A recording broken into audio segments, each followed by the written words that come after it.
নমস্কাৰ বন্ধুসকল, তোমালোকক আমাৰ এই কথা অমিত চেনেলটোলৈ সম্ভাষণ জনাইছোঁ। আজি তোমালোকৰ বাবে লৈ আহিছোঁ ভগৱান শ্ৰীকৃষ্ণৰ মুখৰ কেইষাৰমান অমিত বাণী। যদি ভাল পোৱা আমাৰ চেনেলটো লাইক ছাবস্ক্ৰাইব কৰি আমাক উৎসাহিত কৰিবা বুলি আশা কৰিলোঁ। নমস্কাৰ। এই পৃথিৱীত সকলো বস্তুৱেই হয়তো ভ্ৰম, কিন্তু কৃষ্ণৰ তোমাৰ প্ৰতি থকা প্ৰেম সদায় সত্য। যদি আপুনি আনৰ পৰা ভাল আশা কৰে, তেন্তে তেওঁলোকৰ লগত বেয়া কৰি তেওঁলোকক নিৰাশ নকৰিব। ভক্তিৰ প্ৰতি উৎসৰ্গিত জীৱন সদায় সুখী আৰু শান্তিপূৰ্ণ।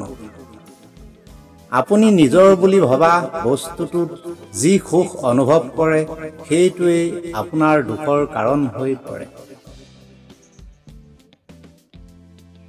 আপোনাৰ কামৰ ফল যিয়েই নহওক কিয়, আপুনি সেইবোৰৰ ওপৰত গুৰুত্ব দিব নালাগে। বিশ্বাস ৰাখক, নিজৰ পৰা হতাশা আঁতৰাই দিয়ক, এদিন নিশ্চয় সফল হ'বই। ধন্যবাদ।